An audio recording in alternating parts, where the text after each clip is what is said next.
실제로 그들의 기법을 써보면 어떻냐고요? 써보면 이런 생각이 딱 드실지도 모르겠습니다. 아니, 이게 된다고? 라고 말이죠. 하루 실현 수익 1000만원, 직장 다니며 월급의 10수배를 버는 공돌 트레이더.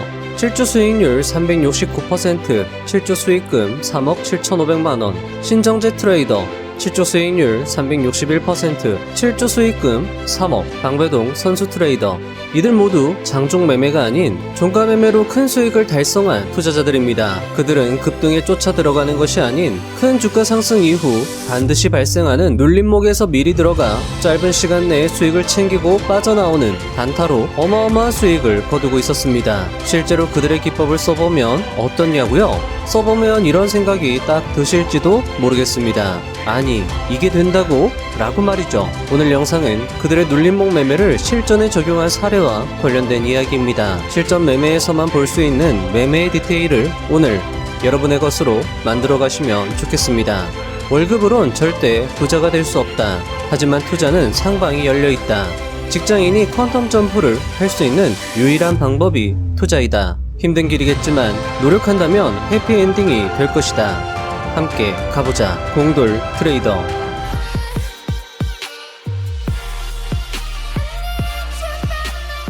부자의 선 채널은 여러분의 성공을 간절히 욕망합니다. 안녕하세요. 부자의 선입니다. 매주 수요일 실전 영상을 찾아주신 여러분 환영합니다. 오늘은 느리게 매매하지만 빠르게 수익을 실현하여 단기간에 큰 돈을 벌 수 있는 효과적인 투자법, 눌림목 매매와 관련된 실전 영상입니다. 앞서 말씀드린 고수들의 눌림목 기법을 정리하면 종목 선정은 5가지 기준으로 실행이 됩니다. 첫 번째, 인기 테마, 인기주 중 재료의 연속성, 신선도 있는 종목을 대상으로 합니다. 자극적이고 노출도가 높고 대기업과 연관이 되면 더 좋을 수 있습니다. 자, 이 중에서 가장 많은 대가 고수들이 강조한 것은 바로 재료의 연속성이었습니다. 재료의 연속성 어떻게 판단하는지는 뒤에서 다시 한번 설명드리도록 하겠습니다. 두 번째는 기간 조정 후 상승 전환하는 종목을 대상으로 했습니다. 정배열을 특히나 중요시할 수 있었고요. 세 번째는 거래량과 거래대금이 큰 종목이었습니다. 역시나 이 거래대금, 많은 투자 대가 고수들이 강조한 기준이었습니다. 네 번째, 강한 섹터의 신고가 종목이었습니다. 신고가를 이미 갱신했거나 아니면 신고가를 도전하는 종목을 대상으로 했습니다. 역시나 이 강한 섹터 그리고 신고가 종목은 정말 많은 투자 대가 고수들이 강조했던 사안이기도 합니다. 사실 여기 나와 있는 거 다 중요한데요. 특히나 이 중요한 건 재료 연속성 그리고 기간 조정, 이것도 중요합니다. 그리고 거래대금 그리고 강한 섹터, 신고가 종목, 그리고 수급이 좋은 종목, 종목별로 조금 다름이 있기 때문에 요 앞에 4가지가 특히나 많은 투자 대가 고수들, 앞에서 언급드린 눌림목의 고수들이 공통적으로 강조한 사안이다. 이렇게 생각을 해주시면 좋을 것 같습니다. 자, 매수 방법입니다. 역시 중요할 수 있습니다. 여러분들이 특히나 궁금해 하실 수 있는 것들인데요. 자, 공돌 투자자님 같은 경우에 가장 어떻게 보면 객관적인 방법을 제시해 주었습니다. 엔벨로프 상단선을 터치한 이후에 엔벨로프는 20, 40선을 기준으로 합니다. 처음에 엔벨로프 선을 들어가면 이게 20, 20선으로 설정이 되어 있는데 20, 40으로 설정을 바꿔서 상단선만 남기는 거죠. 엔벨로프 상단선을 터치한 이후에 7일선의 눌림이 나왔을 때 7일선까지 가격이 떨어졌을 때 매수하는 기법을 사용하셨습니다. 기계적으로 대응을 할 것도 대가 고수들이 강조한 사안이었습니다.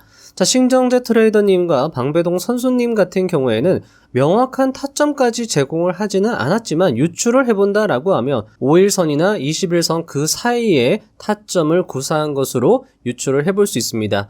왜냐하면 신고가 달성한 종목들이요, 눌림이 나올 때 51선까지 21선을 이탈하면 사실 그건 추세가 죽었다고도 할 수 있기 때문에 5일선, 21선에서 잡아가지 않았을까, 그런 측면에서 봤을 때 공돌 투자자님의 요 타점이 의미가 있을 수 있겠다, 이렇게 말씀을 드릴 수 있을 것 같습니다. 요거는 정답은 없으니까요, 여러분들이 일단은 7일선으로 한번 해보시고요, 그리고 나서 조금씩 조정을 해보시면 어떨까, 이렇게 제안을 드리고 싶습니다.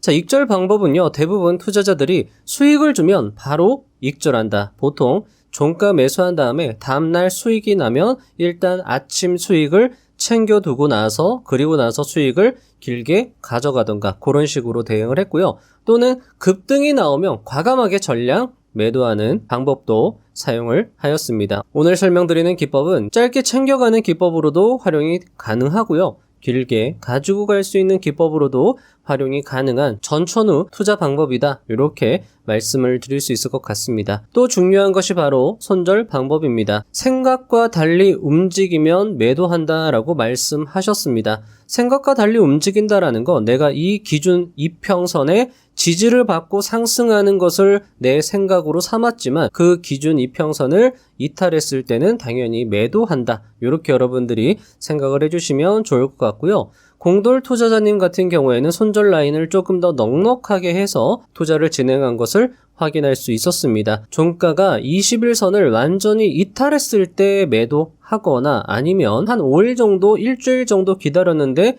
내가 원하는 수익이 나지 않으면 그냥 잘라버리는 그런 손절 방법을 사용한 것을 확인할 수 있었습니다. 자, 오늘 소개드리는 이 두 종목 역시나 앞에 말씀드린 매매의 기준에 부합하는 종목이었습니다. 엔벨로프 상단선을 일단 터치했고요. 5일선, 11선 눌림 자리가 형성이 되었습니다. 자, 여기 보시면 분홍색 선이 5일선이고요. 여기 굵은 파란색 선이 11선, 여기 보시면 또 분홍색 선, 이렇게 우상향하는 분홍색 선이 21선입니다. 엔벨로프 상단선을 터치했을 때 보통 눌림은요 5일선 11선에서 굉장히 잘 나옵니다. 그래서 5일선 11선 매수를 한 다음에 매집 이 구간에서 지지받는 움직임을 확인하고 11선까지 떨어지면 적절한 저가 매수 기회가 될 수 있겠죠. 자동 매수를 걸어두고 매수를 진행해도 좋을 겁니다. 이런 구간에서 매수를 하고 이런 5일선을 올라타는 타점에서도 추격 매수를 해볼 수 있겠죠. 그리고 나서 시세 분출이 나오면 적절하게 익절을 하는 전략을 사용해 볼 수 있습니다. 자, 영상에서도 말씀을 드리지만 이 종목 같은 경우에는 가장 이상적인 엔벨로프 상단선 터치 이후에 눌림 종목이다. 이렇게 말씀을 드리기도 했습니다. 엔벨로프 상단선을 강하게 상단으로 돌파한 이후에 눌림이 나옵니다. 눌림 나올 때 거래량도 당연히 중요하게 봐야 되는 사안이고요. 그리고 가장 중요한 건 가격의 멈춤입니다. 가격이 11선 근처에서 이런 식으로 멈춤이 발생되었다라고 하면 이런 지점에서 매집한 이후에 시세 분출이 나오면 익절하는 전략을 사용할 수 있습니다. 사실 이 두 종목을 가장 이상적이라서 예시로 들었지만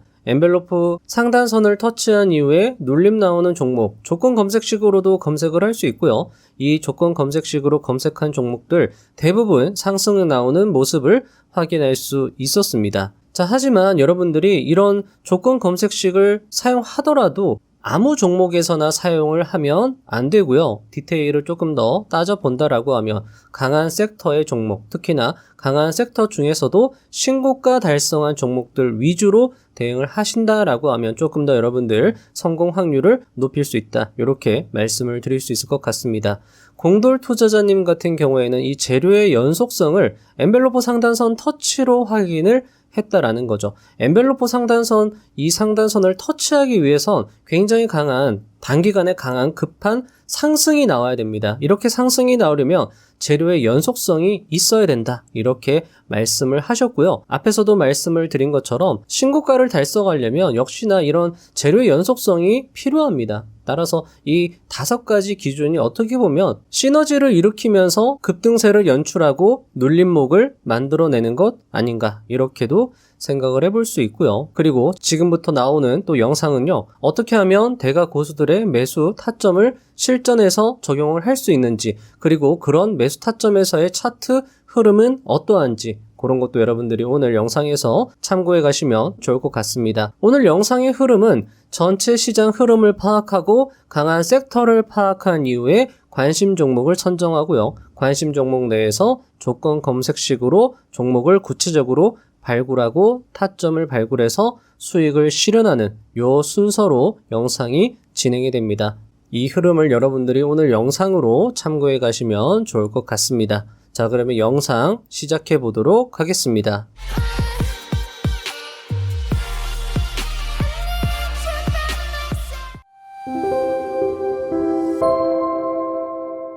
자, 지수 현황입니다. 저번 주 금요일 날 말씀을 드렸던 것처럼 코스닥은 완전히 5일선 아래로 내려가는 음봉이었고요. 코스피 같은 경우에도 급락이 나오면서 어느 정도 하락이 나오면서 지수 캔들 아래로 완전히 내려갔죠. 이런 경우에는 오늘 만약에 음봉 맞고 떨어졌으면 하락이 좀 더 나오겠구나 라고 생각을 할 수 있었겠지만 오늘 그래도 나름 코스닥 같은 경우에는 1.3, 코스피 1.3 이 정도 상승세가 나오면서 다시 어느 정도 회복을 하는 움직임을 보여주고 있습니다. 자, 이런 경우에는 단기적으로 봤을 때 5일선을 기준으로 캔들이 위로 올라타고 아래로 내려가고 위아래 움직인다라고 하면 이건 단기 횡보장이라 볼 수 있고요. 중기 관점으로 살펴본다라고 했을 때 보통 중기 관점은 60일 이동평균선을 기준으로 합니다. 60일 이동평균선 코스피 같은 경우에는 완전히 지금 현재 우상향 하고 있고 코스닥도 우상향을 하고 있습니다. 캔들도 마찬가지로 이동평균선 60일 이동평균선 위에 올라타 있기 때문에 중기적으로는 상승장이다 이렇게 판단을 하는 게 적절할 수 있습니다. 우리가 저번에 공부를 했던 것처럼 레인보우 로보틱스가 올 초죠. 올 초 상승세, 반등 상승세를 보여줄 때도 한 달 정도는 횡보장이 유지가 됐어요. 이런 식으로 저점을 찍고 상승을 하는데 원웨이 상승이 나오면 좋겠지만 이렇게 횡보하다가 다시금 상승세를 만드는 경우가 있기 때문에 이 장세 흐름에도 우리가 너무 흔들리지 않으면 좋을 것 같다라고 말씀을 드리기도 했습니다. 레인보우 로보틱스 같은 경우에 당시에도 이렇게 횡보하다가 추세를 굉장히 높게 분출한 이후로 추세가 죽은 걸 확인할 수 있었습니다. 자, 이것도 미리 말씀을 드렸죠. 반도체 상승의 원인은 메모리 반도체 그리고 HBM 반도체의 공급이 부족해서 지금 현재 섹터의 상승이 나오고 있는 것이다. 공급이 줄어든다. 수요가 그럼 너무 많다라는 거죠. 그렇게 되면 가격이 올라가게 되고 가격이 올라가게 되면 매출과 이익이 증가하게 됩니다. 특히나 가격이 올라가 버리면 매출이 올라갈 때 보통은 비용도 늘어나면서 이익이 비례해서 늘어납니다. 매출과 이익이 똑같이 올라가요. 그런데 가격이 올라가 버리면 그러면 매출보다도 이익이 더 크게 늘어나는 경향이 있습니다. 게다가 반도체 섹터의 공급 부족은 당장의 해결이 불가능하다라고 말씀을 드렸기 때문에 이것이 꽤 오래 지속이 될 것이고 증권가에서도 한 2달 정도는 그러니까 올해 하반기에 반도체 섹터가 나쁘지 않을 거다라고 증권가에서는 예측을 하고 있다라고 말씀을 드렸죠. 그런 것과 연계해서 생각을 했을 때는 지금 장세는 횡보를 한다 하더라도 반도체 섹터가 중장기적으로는 나쁘지 않을 것이다 라고 생각을 하고 대응을 하면 좋을 것 같다라고 말씀을 드릴 수 있을 것 같습니다. 자, SK 하이닉스 같은 경우에는 50일 이동평균선에서 약 한 달 조금 더 넘게 횡보하다가 지금 전고점을 돌파하면서 상승세가 나오고 있습니다. SK 하이닉스가 저번 주 금요일이었죠. 10일선을 종가로 이탈을 했습니다. 10일선을 종가로 이탈했을 때 그냥 매도하는 게 아니라 길 모랄레스의 기법이 여러분들 좀 더 효율적일 수 있어요. 10일을 이탈했을 때 이 이탈의 저점을 기준으로 자동 매도를 걸어두는 겁니다.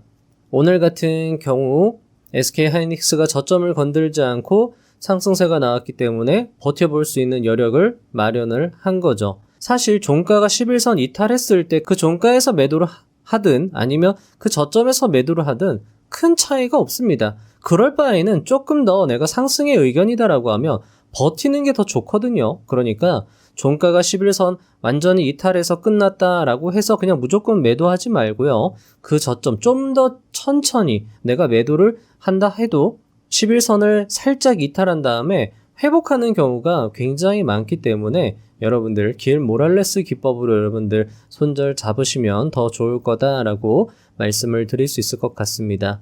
SK 하이닉스 같은 경우에는 이 자리 11선에서 버티면서 다시 상승을 할 수도 있고요. 아니면 이런 종목은 50일 이동평균선까지도 떨어질 수 있으니까 그건 참고를 해서 대응을 해주시면 좋을 것 같고요.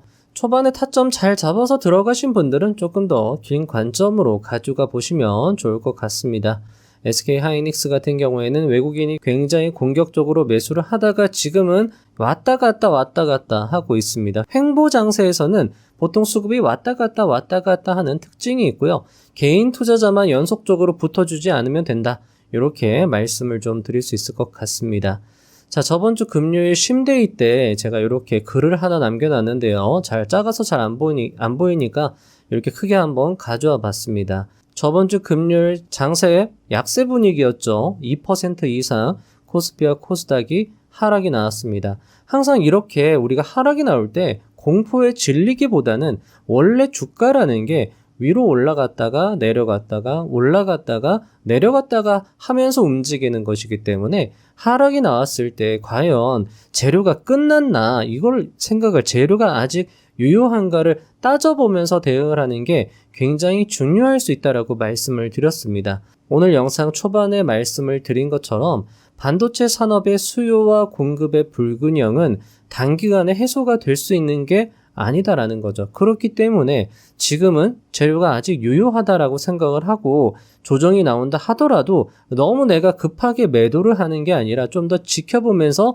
대응을 해야 되고 물론 리스크 관리는 필요합니다. 하지만 털렸다 하더라도 다시 살아나는 움직임이 나온다라고 하면 그 타점에서 조금씩 조심스럽게 대응을 하는 게 어떨까 이렇게 말씀을 드릴 수 있는 거죠. 심텍 같은 경우에도 마찬가지죠. 이 종목은 사실 우리가 초반에 잘 잡아갔던 종목이기 때문에 게다가 저번 주 금요일날 하락이 나올 때도 그렇게 위험하지가 않았다라는 거죠. 이 종목은 사실 21% 수익보다도 훨씬 더 높게 급하게 상승이 나왔기 때문에 21%에서 익절을 안 할 수도 있었어요.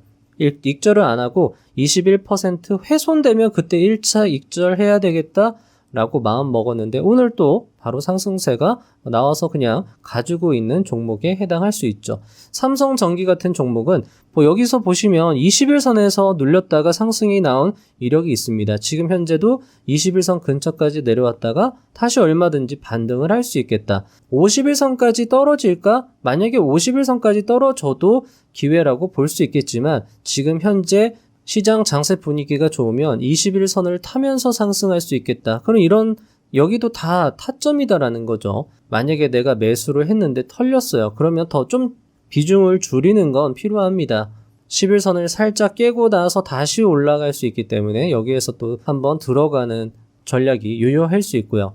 DB 하이텍 같은 경우에도 내재 가치가 우수한 종목이기 때문에 이런 자리에서 눌림 자리에서 한번 대응을 해볼 수 있다. 테크윈 같은 경우에도 5일선 이탈하지 않으면서 계속 상승할 수 있습니다. 하지만 이 자리가 다소 높다라고 생각이 드시면 이런 종목은 조금 굉장히 좀 인내력을 가지고 기다리다가 50일이나 20일 이런 아니면 5일, 10일, 20일 눌림 타점에서 잡아가는 전략도 유효할 수 있겠다.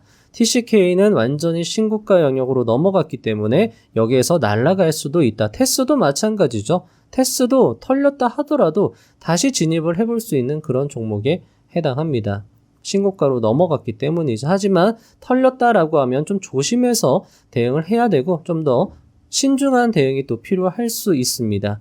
덕산 하이메탈 같은 경우에는 요런 타점은 나쁘지가 않죠. 일단 200일 이평선 뚫은 다음에 여기까지 눌렸다가 다시 출발하는 종목은 여기에서 시세를 크게 분출할 수 있기 때문에 덕산 하이메탈 게다가 체크리스트로 점검을 해보면 지금 가격대가 여러분들 비싼 가격대가 아니에요. 이 회사는 이 가격의 내재 가치를 가지고 있기 때문에 보통 이런 종목들은 업황 분위기가 좋으면 주가가 또 굉장히 크게 상승을 할 수 있고 지금 메모리 반도체가 부족하다라고 하면 지금 당장에 투자를 늘린다 해도 메모리 반도체 수요를 따라갈 수가 없습니다. 그런데 덕산하이메탈 같은 종목은요. 메모리 반도체를 만드는 데 들어가는 부품을 만드는 회사예요. 부품은 당장 필요해요. 계속 이제 공장을 돌릴 거니까 덕산 하이메탈 같은 종목들이 오히려 직접적인 수혜를 받을 수 있겠다. 이렇게 생각을 하고 대응을 또 해볼 수 있는 종목에 해당합니다. 엔벨로프 하단선 없죠. 상단 눌림 나온 종목 보도록 하겠습니다. 덕산 하이메탈 이런 종목들 다 타점 나온 거 맞습니다. 정확한 타점이죠. 엔벨로프 상단선 터치한 다음에 5일선, 11선 사이에서 멈춤 캔들 거기에서 또 다시 상승이 나올 수 있다. YMT도 나쁘지 않습니다. 이 종목이 어떻게 보면 가장 이상적인, 지금까지 봤던 종목들 중에서 가장 이상적인 엔벨로프 상단선 터치와 돌파한 이후로 5일선, 11선, 공돌 투자자님 같은 경우에는 7일선이죠. 7일선 요쯤 있을 겁니다. 여기에서 매수 대응 얼마든지 할 수 있고. 자, 오늘 영상 어떻게 보셨나요? 앞에서 말씀드린 전체 시장 흐름 파악, 강한 섹터 파악, 관심 종목 선정, 관심 종목 내에서 조건 검색식으로 타점 발굴, 수익 실현하는 이 일련의 과정을 여러분들이 오늘 참고해 가셔가지고 여러분들 스스로 한번 실전 매매를 해보시면 좋을 것 같습니다. 자, 앞에서 말씀드린 것처럼 덕산 하이메탈 같은 경우에는 거의 당일 21% 가량의 수익 실현을 할 수 있었고요. YMT 같은 경우에도 요날 강한 시세 분출이 나왔고 역시나 수익을 실현할 수 있었던 그런 종목에 해당했습니다. 앞에서 말씀드린 것처럼 조건 검색식으로 검색된 종목들이 상당수 있었고요. 그런 종목들이 지금 굉장히 또 시세 분출을 많이 한 걸 확인할 수 있었습니다. 수익을 단순히 짧게 가져가는 것도 중요하겠지만 길게 가져가면 또 의외의 큰 수익이 날 수 있기 때문에 이 기법은 여러분들이 앞에 말씀드린 것처럼 짧게 단타로 하는 기법으로 활용도 가능하고 길게 가져가는 기법으로도 활용 가능하니까요. 대가 고수들의 기법을 바탕으로 여러분들만의 디테일을 만들어 가시면 좋을 것 같습니다. 그리고 조건 검색식도 중요하지만 사실 이 흐름이 더 중요할 수 있습니다. 시장 흐름 파악하고 섹터 흐름 파악하고 관심 종목 선정해서 타점 발굴하고 매수 실행해서 매매 종결하는 이 흐름이 더 중요할 수 있으니까요. 이 흐름으로 맞춰서 여러분들이 대응을 해 나가시면 좋을 것 같습니다. 자, 그리고 디테일이 중요할 수 있습니다. 그리고 이런 디테일을 만들기 위해선 많은 실전 영상이 분명히 여러분들께 도움이 될 수 있으니 제가 다음 주 실전 영상도 알차게 준비해서 여러분들의 디테일을 더 향상시킬 수 있도록 또 최선을 다해보도록 하겠습니다. 자, 그러면 다음 주 수요일 실전 영상으로 다시 뵙도록 하겠습니다. 감사합니다. 부자가 되는 지름길로 저와 함께 달려가시죠. 다시 말해서 우리가 원하는 일이 이루어지는 겁니다. 그렇기 때문에 원하는 일을 고민해 보시면 그게 바로 미래입니다. 이유는 여러분이 원하시기 때문에 그쪽으로 에너지가 흐르는 겁니다. 욕망하기를 멈추지 마십시오. 애초에 멈출 수도 없습니다. 욕망이란 나의 존재가 좀 더 안정되게 유지되길 바라는 소박한 마음에서, 내가 소멸한 후에도 나의 존재가 잊히지 않기를 바라는 본능에서, 나의 자아가 같은 종의 다른 개체들에게 존중받고 영향력을 가지길 바라는 무한한 욕심에서 뿜어나오는 것이니까요. 우린 결코 욕망하기를 멈출 수 없습니다. 그렇다면 욕망은 당위이자 내 존재의 설명이자 나의 욕심이기 때문에 멈출 수 없습니다. 그 욕망을 하세요. 그 욕망을 하나의 선으로 이으면 나의 생애의 소수의 원이 될 수 있기 때문에 그만큼의 선명한 선을 만드는 작업들이 일상이라고 저는 믿고 있습니다.